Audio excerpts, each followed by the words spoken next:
Baik, saya mulai dengan narasi sedikit.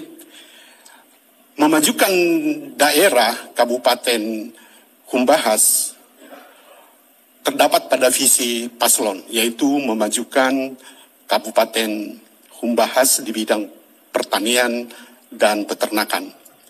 Terkait dengan itu, bahwa kemajuan pertanian dan peternakan di era kemajuan digital, teknologi digital dan revolusi industri 4.0 yang sudah mendisrupsi pertanian dan mendorong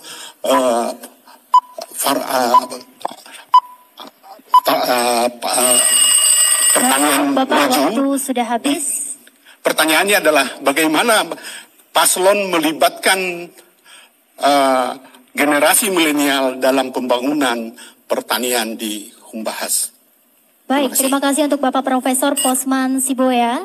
Dan selanjutnya kami berikan kesempatan kepada paslon untuk menjawab pertanyaan dari panelis pertama dengan waktu yang diberikan 2 menit. Dimulai dari Anda berbicara. Baik, kami persilahkan. Terima kasih kepada Bapak panelis terkait bagaimana melibatkan milenial dalam pengembangan pertanian. Terima kasih, kami setelah menjalankan saya sendiri sebagai bupati selama 4 tahun lebih, sudah melibatkan semua kalangan, salah satunya milenial, seperti kita siapkan PPS atau pertanian swadaya. Inilah selama ini kita buat menggiring pertanian dari bawah. Memang pertanian itu pekerjaan yang rumit karena melibatkan SDM petani yang rendah.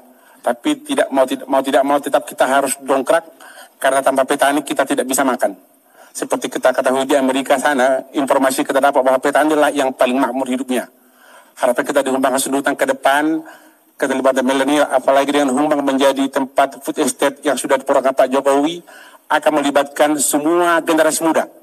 Tentu banyak sekarang benar kita merantau, harapan kita ke depan mereka boleh kembali ke kampung, menjadi para petani-petani yang modern, bukan petani yang seperti dahulu kala. Sekarang sudah ada mekanisasi pertanian, teknologi pertanian dengan diversifikasi tanaman.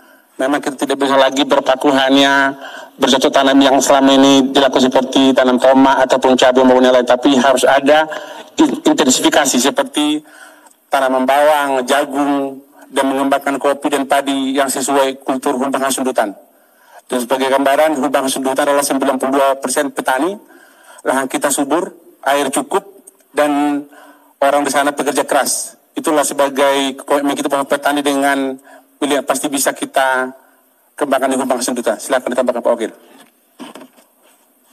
Milenial yang akan kita berikan adalah pembekalan sesuai dengan kalian masing-masing sehingga nanti milenial tersebut benar-benar bisa kita perdayakan. Terima kasih. Baik, masih ada yang ingin ditambahkan? Selesai, terima kasih.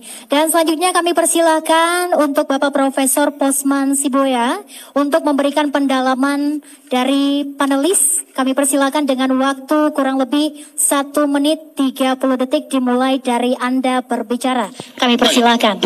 Baik, paslon yang saya hormati, saya belum melihat bagaimana paslon memberi ruang kepada generasi milenial untuk terlibat dalam UMKM bidang pertanian, usaha mikro, kecil, menengah, dengan membuka usaha rintisan atau startup. Ini yang perlu, ini yang harus diberikan ruang yang sangat diminati oleh generasi milenial sekarang. Katakanlah seperti Hamid John di sana. Bagaimana Hamid John itu bisa diekstrak menjadi bagian antioksidan, antimikroba yang sangat digemari oleh generasi milenial untuk bagian fashion mereka, untuk bagian anti penuaan, anti kanker dan penyakit jantung. Kemudian juga kopi. Kopi belum terungkap tadi dalam penjelasannya, ya, berapa banyak sekarang startup atau UMKM, usaha rintisan yang langsung diberikan kepada generasi milenial untuk berusaha di sana, sehingga penduduk Humbahas yang tamat perguruan tinggi mau kembali ke Humbahas. De facto sekarang banyak generasi-generasi yang baik meninggalkan Humbahas dan daerah Tapanuli Raya lainnya ke kota. tapi mereka juga tidak lebih baik di sana. Nah, itu. Jadi UMKM itu belum ada saya lihat. Waktu sudah habis. Terima kasih dan selanjutnya kita berikan kesempatan untuk paslon menanggapi yang disampaikan oleh panelis. Waktu yang diberikan 2 menit 30 detik dimulai dari Anda berbicara. Kami persilahkan. Terima kasih Pak. Di Humbang Hasundutan sekarang sudah banyak memang para pelaku usaha muda membuka usaha warung kopi. Dan tentu memang tidak hanya kopi. Ada seperti para tokoh Minjon. Sebagai gambaran di Humbang itu akan dikembangkan Taman Herbal Park yang dikerjasamakan dengan Kehutanan dengan ITDL. Itu namanya di KHDK kawasan hutan dengan tujuan tertentu itu mengembangkan kemenyan ataupun mengembangkan taman herbal. Itu salah satu melibatkan generasi muda kita. Yang kedua masalah penjualan kemenyan ke depan memang ini pernah kita telusuri. Ini memang itu proses panjang ini. Udah kita telusuri bahwa distribusi data negeri itu memang dikuasai oleh para monopoli. Harapan kita ke depan ini boleh diolah di Humbang agar bisa menghasilkan ekonomi yang kreatif. Tentu memang tidak bisa dengan teknologi yang tradisional, harus dengan yang modern. Tapi yakinlah bahwa seperti kopi, kemenyan, jagung, dan yang lain akan tetap kita berdayakan melibatkan para usaha lokal. Apapun jauh lebih untung pakai lokal daripada kita pakai di luar Humbang Hasundutan. Terima kasih. Silakan tambahkan. UMKM bagi generasi milenial yang saat sekarang di Kabupaten Humbang Hasundutan sudah kita upayakan dan bagaimana cara menghasilkan kemenyan yang sangat baik sehingga pada saat nanti mereka lebih bagus lagi bisa diekspor ke luar negeri. Sehingga pembekalan tersebut harus benar-benar kita benahi. Terima kasih. Baik Bapak, masih ada waktu yang tersisa. Dan sebagai gambaran memang kemenyan Humbang itu adalah nomor 1 terbaik di dunia. Ada 3 endemik kemenyan di dunia. Pertama Indonesia, itu tertapan dulu di Humbang Hasundutan maupun sekitarnya Danau Toba. Yang ketiga di Yunani dan Vietnam. Itu sebenarnya yang terbaik. Dan masalah kemenyan ini perlu kami tegaskan bahwa ini akan tetap kita jaga kelestariannya. Tidak bisa lagi ini dianggap sebagai hanya tanaman pelengkap, tapi menjadi tanaman endemik satu-satunya untuk kita jaga. Karena memang ekosistemnya sangat terganggu nih, sudah puluhan tahun, tapi mudah-mudahan setelah kerja di Bupati memang kita lihat masalah kemenyan sudah bisa teratasi, terutama penebangan pohonnya sudah terkendali. Terima kasih. Baik, waktu sudah habis. Kita mintakan tepuk tangan untuk pasangan calon kita. Dan kita persilakan untuk Bapak Profesor Posman Siboya untuk dapat duduk. Dan selanjutnya kita masuk ke panelis yang kedua. Kita persilakan untuk Ibu Masro Delima Silalahi yang akan bertanya dengan tema meningkatkan kesejahteraan masyarakat. Kita persilakan. Ya, terima kasih moderator. Saya langsung saja, seperti yang kita ketahui, bahwa Kabupaten Humbang Hasundutan sedang diproyeksikan menjadi daerah lumbung pangan nasional, yakni melalui program Food Estate. Nah, tentu ada berbagai potensi dampak yang akan muncul dan saat ini sedang dikhawatirkan oleh masyarakat. Pertama, program ini akan mengeksklusi petani lokal dan masyarakat adat dari tanah dan sumber daya alam yang menjadi ruang hidupnya selama ini. Kedua, bahwa program ini akan lebih menguntungkan investor dari petani atau masyarakat lokal karena ketimpangan penguasaan aset dan modal. Ketiga, terancamnya keberadaan tanaman endemik, kemenyan dan andaliman yang selama ini menjadi sumber penghidupan petani di sekitar proyek tersebut. Pertanyaannya, kebijakan strategis apa yang akan Bapak implementasikan nantinya jika terpilih untuk meminimalisir dampak dan kekhawatiran tersebut? Terima kasih. Baik, waktu sudah habis. Langsung saja kita persilakan kepada paslon dengan waktu yang diberikan 2 menit dimulai dari Anda berbicara. Kita persilakan. Terima kasih. Terkait dengan Humbang menjadi food estate yang sudah dicanangkan Pak Jokowi, yang pertama memang ekosistem lingkungan harus dijaga. Itu menjadi kata kunci, tidak bisa kita mengganggu alam. Yang kedua sebenarnya yang kita lain adalah lahan yang tidak terpakai, yang sudah lahannya dibabat oleh para pelaku. Jadi kita tidak merubah sistem tapi memanfaatkan lahan yang ada. Yang ketiga bahwa semua lahan itu milik petani. Tidak ada di sana pihak ketiga, bahwa yang ada off-take adalah mereka sebagai pembina petani. tapi pemilik tanah adalah 100% petani Humbang Hasundutan. Jadi tidak ada dikhawatirkan akan terjadi ketimpangan maupun perubahan fungsi. Sekali lagi, lahan yang kita pakai itu adalah lahan yang tidak ada lagi pohonnya. Yang keempat, ketika saya ketemu Pak Jokowi disampaikan, kita tidak boleh menebang pohon kemenian. Itu menjadi kata kunci. Sekali lagi, kepada Ibu panelis, tidak ada kekhawatiran berubah hak menebang pohon kemenian ataupun andaliman, tidak. Itu akan lebih ditambahkan lagi agar ekosistem lingkungan itu bisa terjaga dengan baik. Terima kasih.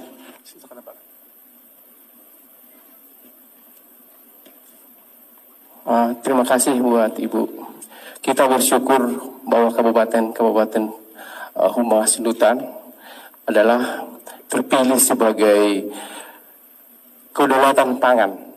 Oleh karena itu, beberapa bulan yang lewat, Bapak Jokowi hadir di tengah-tengah Kabupaten Humbang Hasundutan untuk meresmikan food estate. Sehingga untuk kelestarian kemenyan akan ditingkatkan dan tidak akan punah. Demikian kami sampaikan buat Ibu. Terima kasih. Baik, terima kasih dan selanjutnya kita persilakan untuk pendalaman dari panelis. Waktu yang kami berikan 1 menit 30 detik dimulai dari Anda berbicara. Baik, kami persilakan. Terima kasih moderator, terima kasih buat pasangan calon yang sudah memberikan penjelasan. Tadi dikatakan bahwa lahan food estate itu nantinya akan menjadi, semua lahan adalah lahan masyarakat. Namun dalam fakta skema master plan dari food estate itu sendiri, ada 80% masyarakat sebagai pemilik lahan, 20% adalah investor. Tapi dalam faktanya juga saat ini yang sudah mendapatkan izin di lokasi tersebut sekitar 1.000 hektar untuk proyek pertama ini, sudah ada 5 perusahaan besar yang sudah mendapat izin pemanfaatan lahan. Nah, tadi Bapak bilang akan memproteksi masyarakat, memproteksi lahan masyarakat, memproteksi juga tanaman endemiknya. Nah, yang menjadi pertanyaan berikutnya adalah kira-kira kebijakan apa yang bisa dilakukan oleh Bapak nanti jika terpilih, apakah punya komitmen untuk membuat perda pengakuan terhadap hak masyarakat adat dan juga perda proteksi tanaman-tanaman endemik. Terima kasih. Baik, masih ada waktu beberapa detik lagi. Silakan Ibu, ada yang mau ditambahkan? Cukup. Baik, terima kasih. Langsung saja untuk paslon menanggapi dari panelis dengan waktu yang diberikan 2 menit 30 detik dimulai dari Anda berbicara. Silakan. Terima kasih. Sebenarnya yang 5 perusahaan itu mereka bukan dikasih, tapi mereka membina petani. Di lahan yang 1.000 hektar ada 5 perusahaan untuk membina petani. Mereka diarahkan bertanam bawang putih, kentang, bawang merah. Jadi mereka bukan membeli tanah, biar nggak salah kita. Yang kedua, bahwa lahan tersebut murni milik petani. Sekali lagi, lahan murni milik petani, nggak ada milik yang lain. Biar kadang-kadang ini agak ragu ini. Silakan tambahkan. Terima kasih buat Ibu panelis. Bila mana kami terpilih, kami akan berkomitmen di pihak masyarakat. Dan tentunya, yakinlah bahwa kami ada di pihak masyarakat Kabupaten Humbang Hasundutan. Terima kasih. Terkait perda, tentu ini akan kita kerjakan. Seperti arahan para Pak Presiden sampaikan bahwa harus ada perda bahwa lahan pertanian tidak bisa beralih fungsi sampai kapanpun. Karena itu menjaga kelangsungan pangan kebutuhan bangsa Indonesia secara khusus Humbang Hasundutan. Jadi perda untuk memastikan lahan ini akan kita kerjakan kalau Tuhan berkenan kita jadi bupati 2 periode. Yang kedua, perda untuk menjaga kemenian maupun andaliman sebagai tanaman endemik Humbang kita akan juga perdakan. Mudah-mudahan Tuhan berkenan merestu kita jadi bupati periode akan datang. Terima kasih. Baik Bapak, masih ada beberapa detik lagi. Silakan, ada yang mau ditambahkan? Jadi sekali lagi bahwa food estate ini adalah ada off takernya, itu perusahaan yang benar ini. Tidak hanya sekedar mereka seperti perusahaan yang sudah ada selama ini. Seperti Indofood, Wings, mereka fokus dalam bidang hortikultura. Mereka bina petani. Ketika petani tidak ada modal dilibatkan dengan bank himbara pun himpunan bank pemerintah. Dan off taker sekali lagi bahwa off takernya menampung hasil panen, bukan pemilik lahan. Ini kadang-kadang banyak permasalahan rancu dikirain kita kasih tanah kepada investor, padahal mereka hanya off-taker hasil panen.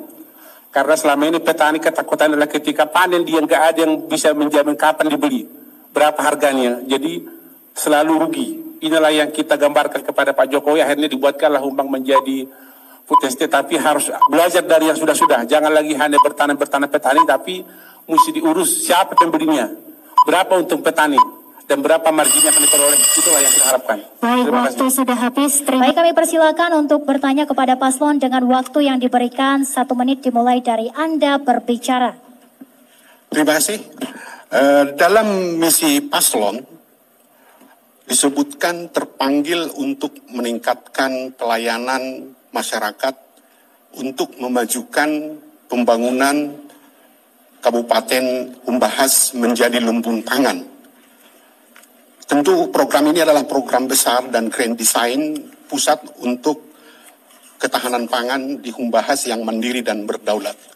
Pertanyaan saya, bagaimana milestone atau peta jalan atas tonggak capaian yang diberikan kepada masyarakat merupakan pelayanan yang diberikan paslon tanpa ada KKN, tanpa ada kolusi di sana, sehingga yang betul-betul disejahterakan itu adalah masyarakat petani dan masyarakat adat.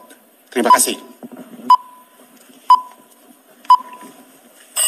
Baik, terima kasih. Selanjutnya kita persilakan kepada paslon untuk menjawab. Waktu yang diberikan 2 menit dimulai dari sekarang. Terima kasih kepada Pak Sibuya. Tentu memang mesti jelas arahnya. Memang selama ini orang Batak susah berkelompok. Kadang-kadang individu. Akhirnya butuh waktu lama sampai kepada tujuan. Sejak kita bupati coba kita arahkan petani untuk berkelompok tani. Memang saat kita arahkan berkelompok tidak gampang. Karena semua orang Batak pengen raja, pengen semua jadi ketua. Kadang-kadang kalau kita kasih anggota dia itu suka berontak.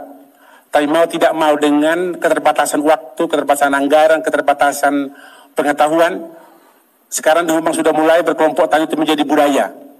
Mudah-mudahan ke depan dengan melibatkan tadi peneliti pertanian yang sudah ditetapkan nanti dari desa tersebut, membina semua petani lokal. Jadi sekali lagi memang kadang-kadang selama ini kita lihat kelompok itu saling berebut ini, tanpa kadang-kadang melemahkan yang lain. Tapi harapan kita ke depan semua petani mesti dibantu tanpa mereka tanpa melihat berapa status sosialnya, kedekatan keluarga, siapapun dia harus menikmati yang sama dinikmati oleh semua orang agar dia juga bangga melakukan pertanian di Humbang Hasundutan. Terima kasih. Terima kasih buat Pak Posma. Strategi dan inovasi tentu untuk pertanian ini kita upayakan semaksimal mungkin agar pendapatan petani lebih baik dan lebih maju. Terima kasih. Dan nambah sekali lagi Pak, sebagai gambaran pendapatan per kapita di Humbang mulai 2016 sampai sekarang, 2016 itu 25,8 juta. Per 2019 kemarin itu 31 juta, berarti ada peningkatan dari pertanian. Memang Pak, kami gambarkan selama ini petani kami masih bertani sembraut. Mudah-mudahan ke depan sudah mulai diarahkan menanam yang menguntungkan bagi dia dengan dihitung dia usaha tani berapa profitnya agar tidak saling bertani lagi. Terima kasih. Baik, terima kasih. Selanjutnya kita akan mendengarkan pendalaman dari panelis. Waktu yang diberikan 1 menit 30 detik dimulai dari Anda berbicara. Baik, saya belum menemukan jawaban dari penjelasan paslon tadi. Yang saya tanyakan sebetulnya adalah peta jalan, ya milestone. Di kilometer berapa sekarang Bapak melayani masyarakat di bidang pembangunan lumbung pangan supaya masyarakat Kabupaten Humbahas itu memiliki ketahanan pangan yang berdaulat dan mandiri. De facto, konsumsi beras di Humbahas hampir 140 kilo per kapita per tahun. Jauh di bawah konsumsi rata-rata nasional yang sudah 114 kilo per kapita per tahun. Jadi maksud saya peta jalannya itu apa dulu? Apakah menurunkan konsumsi beras, menaikkan konsumsi sayur-sayuran sehingga lumbung pangan yang dibangun itu di 1000 hektar pertama adalah hortikultura. Sesungguhnya konsumsi hortikultura di Humbahas sudah tinggi, tapi yang diturunkan itu adalah konsumsi beras dan menaikkan konsumsi umbi-umbian. Pelayanan seperti apa? Apakah misalnya budget untuk pembelian pupuk, budget untuk memberikan sarana prasarana, sehingga masyarakat bisa mengikuti di kilometer berapa mereka berada sekarang dalam pembangunan lumbung pangan. Itu yang belum dijelaskan oleh paslon. Mohon dijelaskan sekali lagi. Terima kasih. Baik, terima kasih. Selanjutnya kami persilakan paslon dengan waktu yang diberikan 2 menit 30 detik. Terima kasih Pak. Bahwa kami di Humbang itu sekarang ini berubah dari pertanian manual ke pertanian modern dengan mekanisasi. Itu sekarang menjadi fokus kita. Hampir sekarang seperti hand traktor itu ada 400 lebih, eskavator ada 12, traktor roda 4 itu ada sekitar 80 biji lebih lah, dan macam-macam lain. Sekali lagi memang yang kita bangun sekarang adalah kelompoknya kita bina, kita lengkapi dengan mekanisasi, kita berikan pilihan pertanaman. Karena selama ini petani fokus hanya menanam sesuai keinginan dia tanpa melihat berapa ekonomisnya. Kalau masalah kebutuhan beras Pak, sebagai gambaran di Humbang itu kita oversupply beras Pak. Cukup beras kebutuhan kita dari produksi sendiri. Dan rata-rata memang hasil sayur mayur kita semua jual keluar. Memang konsumsi sayur di kami masih rendah untuk vitamin untuk diri sendiri. Kebanyakan dijual karena untuk ekonomi. Jadi itu gambaran kita lakukan. Sekali lagi dengan membuka lahan dengan bantuan Pemda seperti selama ini kita lakukan, menurunkan biaya traktor. Dulu sebelum kita buatin 60.000, sekarang 20.000 per rantai. Ini sangat membantu sekali dalam biaya usaha tani mereka. Itu kita lakukan sekarang. Memang tidak bisa selama seperti ini. Akan ada perubahan signifikan ketika teknologi sudah masuk, ketika masyarakat bisa menerima. Karena kita walaupun teknologi masyarakat belum bisa menerima, tetap akan waste. Tapi ada butuh waktu proses panjang agar pertanian itu bisa berkembang untuk kita ikuti. Sebagai gambaran Pak, bahwa Indofood memberikan contoh yang benar di Humbang Hasundutan dari proses pembenihan, penuluhan, dan harga jual ada kepastian. Itulah salah satu. Sekali lagi, tidak bisa hanya Pemda mengerjakan sendiri, melibatkan pihak swasta, melibatkan para ahli agar ada benchmarkingnya dibandingkan dengan yang lain, agar ada contoh itu di masyarakat. Itu yang kita lakukan. Terima kasih. Dan mungkin Pak, sekali lagi kami juga gambarkan terkait tomat sama sayur tadi kami gambarkan, karena biaya pengangkutan dari Dolok Sanggul maupun KPKM itu butuh waktu 10 jam. Akan hilang sekitar 30%. Akhirnya semua dibebankan kepada petani kita. Ini sekitar menjadi problem utama kita Pak. Jujur, di Humbang selama ini orang banyak bertani cabai, rata-rata jarang untung. Kalaupun ada untung itu pun nasiban aja. Orang bertanam tomat jarang juga untung nasiban. Inilah mau kita perbaiki. Bukan kita tidak boleh nanam tomat, tapi kita berikan pilihan yang ada profit margin yang lebih kompatibel. Terima kasih. Baik, terima kasih. Kita berikan tepuk tangan untuk pasangan calon dan kita persilakan untuk dapat duduk Bapak Profesor Posman Siboya. Dan selanjutnya kita masuki ke tim panelis yang kedua, yaitu Ibu Masro Delima Silalahi. Dengan tema menyerasikan pelaksanaan pembangunan daerah, kabupaten dan provinsi dengan nasional. Baik, kami persilakan kepada Ibu panelis dengan waktu yang diberikan 1 menit dimulai dari Anda berbicara. Terima kasih moderator. Pemerintah pusat dalam beberapa tahun terakhir sedang gencarnya mewujudkan Danau Toba sebagai tujuan pariwisata bertaraf internasional. Juga dengan ditetapkannya Danau Toba sebagai Geopark UNESCO Global Geopark pada Juli 2020 yang lalu. Tentu hal ini berimplikasi terhadap kebijakan pembangunan di Kabupaten Humbang Hasundutan. Nah, dalam Perpres 81 tahun 2014 tentang Rencana Tata Ruang Kawasan Danau Toba, Kabupaten Humbang Hasundutan itu merupakan bagian penting dari hulu Danau Toba, di mana ada 2 subdas Danau Toba yang berada di Kabupaten Humbang Hasundutan, yaitu Aek Siparbue dan Aek Silang. Nah, sementara ancaman kerusakan hutan dan lingkungan di dua areal subdas tersebut itu sudah sangat memprihatinkan karena eksploitasi. Nah, bagaimana strategi pembangunan di daerah yang akan Bapak jalankan jika nanti terpilih supaya program pembangunan di daerah sejalan dan serasi dengan pembangunan nasional dengan tetap fokus pada visi dan misi yang Bapak usung. Terima kasih. Baik, terima kasih. Kita persilakan kepada paslon dengan waktu yang diberikan 2 menit sejak Anda berbicara. Kita persilakan. Terima kasih. Memang Humbang bagian dari destinasi pariwisata yang sudah ditetapkan oleh pemerintah pusat. Tentu ini bagi kita anugerah dari Tuhan. Yang kedua, memang ini mesti kita jaga sama-sama ini. Sebagai gambaran, sejak kita Bupati 2016 yang lalu, bahwa penebangan pohon di Humbang bisa kita bilang berhenti secara masif.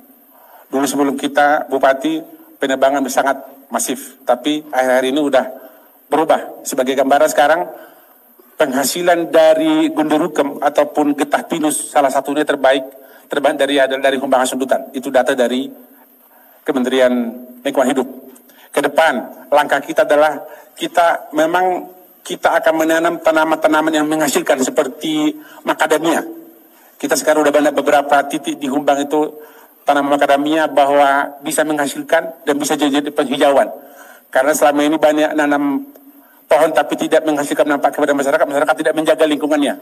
Itu yang kita lakukan ke depan. Tentu memang akan kita libatkan para pihak ketiga seperti Inalum maupun Jasa Tirta agar menanam pohon-pohon di tempat-tempat sumber air. Memang tanpa pohon yang cukup pastilah keaslian Danau Toba itu akan hilang. Itulah yang kita lakukan. Dan tentu memang kebetulan kewenangan kehutanan bukan di kabupaten lagi tapi di provinsi, tapi kita tidak bisa tinggal diam. Tetap kita harus proaktif mengejar dan meyakinkan agar LHK maupun para pihak seperti swasta atau BUMN akan melakukan penanaman bersama dengan pemerintah kabupaten. Terima kasih. Baik, masih ada waktu yang tersisa. Apakah ingin ditambahkan? Dan tentu memang seperti si pincur bagi kita ini anugerah Tuhan ini. Ketika Pak Jokowi datang ke sana, beliau sampaikan ini luar biasa ini dan si pincur. Mari kita jaga kelestarian si pincur ini agar menjadi ikon pariwisata dunia. Kelak akan lebih hebat lagi, apalagi dengan mendarat di langit. Terima kasih. Baik, terima kasih. Selanjutnya kita persilakan kepada panelis dengan waktu yang diberikan 1 menit 30 detik dimulai dari Anda berbicara. Terima kasih Bapak pasangan calon dan moderator. Nah, tadi dikatakan bahwa akan ada koordinasi karena sektor kehutanan sekarang ditarik ke provinsi dan pusat. Nah, bagaimana pengaturan yang Bapak rencanakan ke depannya, mengingat bahwa kerusakan hutan di Humbang Hasundutan saat ini sangat memprihatinkan. Seperti sekarang sangat banyak praktek illegal logging di Sijama Polang. Nah, ini tentu tadi tentang keserasian antara program pembangunan tingkat nasional, provinsi dan daerah. Di satu sisi tadi dikatakan bahwa akan getah pinus Humbang Hasundutan itu sangat baik. Di sisi lain ancaman lingkungan juga semakin berat. Bagaimana pengaturannya ke depan dan bagaimana strategi keproaktifan Pemkab Humbang Hasundutan ke depan jika Bapak terpilih? Terima kasih. Baik, masih ada waktu beberapa detik lagi Ibu, silahkan. Ada yang mau ditambahkan? Sepertinya cukup. Baik, terima kasih. Dan selanjutnya kita persilakan untuk paslon menanggapi dari panelis dengan waktu yang diberikan 2 menit 30 detik dimulai dari sekarang. Terima kasih kepada Ibu Delima bahwa memang mengenangkan lingkungan itu tidak gampang. Karena banyak orang berkepentingan, baik orang besar maupun orang kecil. Semua ada di sana. Dan kita sudah merasakan ini. Tapi mudah-mudahan kalau Tuhan berkenan tetap kita akan kekeh bahwa dengan destinasi pariwisata mau tidak mau kita mesti jaga sama-sama. Main pun kita siap kita. Jadi kita tidak lagi nego-nego bahwa ini aset bagi bangsa kita, bagi orang Batak secara khusus Danau Toba, mesti kita jaga dengan benar. Dengan apapun pertaruhannya. Masalah penebangan pinus kalau saya lihat Bu sebenarnya udah banyak menurunnya. Kalau masih tetap udah sangat turun drastis dibandingkan sebelum dia jadi bupati. Tentu memang nggak bisa tinggal diam. Tetap kita follow up terus agar penebangan itu boleh dikurangi secara masif. Karena memang bagi para pelaku ini Bu, bagi dia ini sangat menguntungkan ini. Bagi kita pencipta lingkungan adalah ini sangat menyakitkan juga ini. Dan dampaknya bagi generasi ke depan sangat mengerikan. Mudah-mudahan kita semua orang Batak paham bahwa Danau Toba tidak bisa bagus tanpa ditanam oleh pohon-pohon yang asri. Dan memang tidak bisa hanya pohon kita tanam, harus menghasilkan pohon itu kepada masyarakat. Agar masyarakat bisa menjaganya. Kalau selama ini ada ditanam, tapi hasilnya nggak ada, akan terbakar lagi nih. Kalau kita lihat di musim-musim kemarau, kebakaran akan melanda semua pinggiran Danau Toba. Kenapa ini? Karena pohonnya tidak pernah menghasilkan kepada petani. Ini salah satu mungkin contoh pohon macadamia akan menjadi pilihan bagi kami ke depan kalau Tuhan berkenan kita terpilih di pilkada tanggal 9 Desember 2020. Terima kasih. Terima kasih. Strategi pembangunan tingkat nasional tentunya harus kita kerjasama dengan mulai dari tingkat provinsi, tingkat pusat, dan juga yang membidangi salah satu contohnya dengan Menteri Kehutanan. Sehingga seperti apa yang dikatakan Ibu tadi, ada di Kecamatan Sijamapolang terjadi sesuatu illegal logging. Kita harus bekerja sama bagaimana supaya ini tidak akan terjadi. Sehingga ke depan apabila kita terpilih, kita akan berikan biar tidak terjadi lagi illegal logging yang ada di sana. Terima kasih. Dalam program kerja Paslon Butir 2A disebutkan meningkatkan akses pendidikan. Namun dengan pandemi COVID-19 sekarang yang tidak hanya melulantahkan kesehatan masyarakat secara langsung, juga menghambat atau memperlambat proses pendidikan itu sendiri. Bahkan tahun akademik 2020-2021 akan berlangsung PJJ, pembelajaran jarak jauh. Pertanyaan saya adalah, bagaimana strategi penanganan dan penanggulangan COVID-19 yang Bapak buat dalam program kerja nanti jika terpilih jadi bupati untuk memutus mata rantai COVID itu, dan tentu strategi apa yang dibuat untuk PJJ, pembelajaran jarak jauh di Kabupaten Humbas Jata untuk menjamin mutu pendidikan di sana pada nantinya. Terima kasih. Baik, terima kasih. Langsung saja kepada Paslon. Waktu yang kami berikan 2 menit dimulai dari Anda berbicara. Terima kasih. Terkait pandemi COVID-19 ini memang ini luar biasa meruntuhkan peradaban kita. Terkait pendidikan, memang kita lihat ini sangat-sangat drop kualitas SDM khusus di Humbang Hasundutan. Karena ada faktor, ada jaringan masih terbatas. Kedua, ada batasan yang kadang-kadang kita mau buka sekolah, ada aturan dari pusat, belum bisa. Sementara keinginan murid harus belajar nih. Sementara resiko masalah keselamatan, orang tua lebih ditekankan bertanggung jawab. Jadi ada memang selalu pilihan pahit. Tapi yakinlah, sebagai gambaran sekali lagi, di Humbang Hasundutan sekarang ini sudah ada alat swab test. Kebetulan baru kemarin saya dipakai. Kebetulan saya kemarin sakit, saya swab test ternyata aku negatif. Jadi sekali lagi, sudah ada sekarang di Humbang itu Pak, alat swab test COVID. Ke depan program bagaimana langkah kita sekali lagi, tetap kita mengacu arahan dari pusat. Kadang-kadang ini kebijakan COVID ini memang dari pusat nih, tapi apapun di bawah kita harus ada kebijakan juga, tidak bisa semua terlihat dari pusat. Tentu akan kita turun ke lapangan, memberikan pendampingan, memberikan pemahaman bahwa kita tidak bisa berhenti karena COVID-19, tetap harus berproses dengan segala kondisi yang ada, keterbatasan anggaran, maupun keterbatasan waktu dan keterbatasan SDM. Sekali lagi, kami sebagai, kalau Tuhan berkenan, kami terpilih, kami akan kerja terdepan untuk membantu para guru, membantu para murid, dan mengalokasikan anggaran agar jangan sampai berhenti proses belajar mengajar. Karena kenapa? Waktu sangat mahal bagi generasi kita. Waktu tidak pernah bisa kita kembali, bahwa waktu emas bagi anak didik adalah menjadi barang yang paling mahal. Mudah-mudahan Tuhan merestui kami jadi bupati, akan kami perhatikan. Terima kasih. Baik, terima kasih. Dan selanjutnya kami persilakan untuk pendalaman dari panelis. Waktu yang diberikan 1 menit 30 detik dimulai dari Anda berbicara. Baik, saya belum melihat penjelasan yang diberikan Paslon. Bagaimana Paslon menghempangkan karpet merah untuk pembelajaran jarak jauh ini untuk guru, ya, memberikan pelajarannya, siswa belajar, ya, apa prasarana apa yang disiapkan. Jadi COVID ini sebetulnya berkaitan dengan proses pembelajaran kita. Tidak hanya kita menangani COVID-nya, tapi COVID ini nanti memaksa meski selesai COVID ini, bisa saja nanti PJJ ini akan berlanjut terus karena dia memberikan efisiensi yang sangat hebat, ya kan? Mengurangi anggaran pendidikan karena bisa jarak jauh, tapi kualitas pembelajaran jarak jauh itu harus di-setting sedemikian rupa, harus dibuat anggarannya seperti yang sudah diberikan. Itu tadi seberapa besar belum terungkap tadi. Ini jadi karpet merah itu sebetulnya belum ada.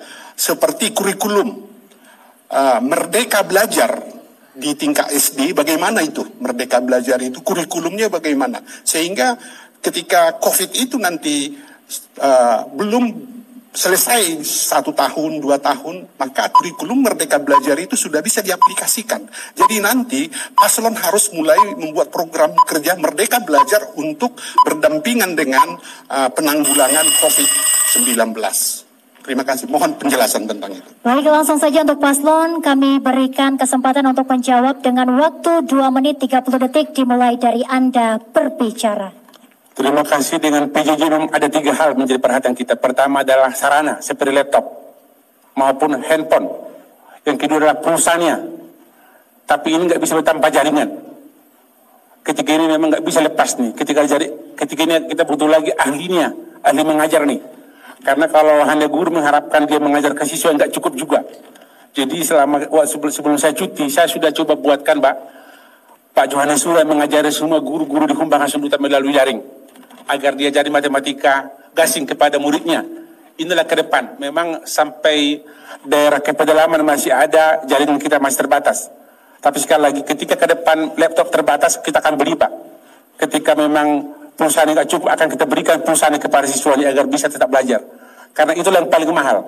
Sia-sia kita bangun daerah kalau orang tidak punya pengetahuan, nggak ada artinya. Kita bangun persarana sebagus-bagusnya, ketika generasi kita hancur akan nol. Jadi pertama sekali prioritas kami adalah akan mencukupkan segala kebutuhan sarana-prasarana untuk PJJ apabila COVID ini tetap berlanjut nih. Yang ketiga mungkin Pak, kami nggak bisa langsung mengambil keputusan karena ada keterbatasan wewenang kami dalam hal mengelola anggaran. Seperti minimum 10% atau 20% lah dari undang-undang kita. Sekali lagi nggak bisa kita dari sana. Ada patron-patron yang kita ikut, tapi minimum patron itu akan kita ikuti sesuai aturan yang berlaku. Yakinlah bahwa kebetulan kami anak guru paham betul bahwa pendidikan itu sangat-sangat penting. Jadi nggak bisa lagi hanya anak yang kaya yang bisa belajar, tapi di pedalaman pun, anak yang di kota pun harus sama-sama mendapat akses pendidikan.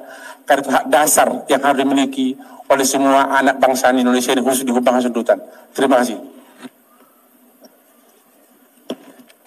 Terima kasih Pak untuk pertanyaan dan penjelasan dari Pak Posma.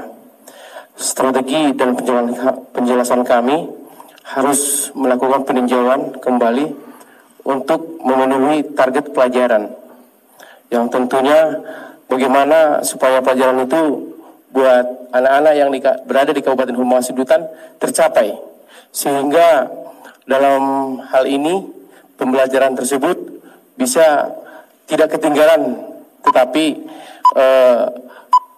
sesuai dengan kebutuhan atau ini masyarakat. Terima kasih. Ya baik, terima kasih dan kami persilakan untuk Bapak Profesor Posman Siboya untuk dapat duduk kembali dan kita mintakan tepuk tangan sekali lagi untuk pasangan calon kita hari ini.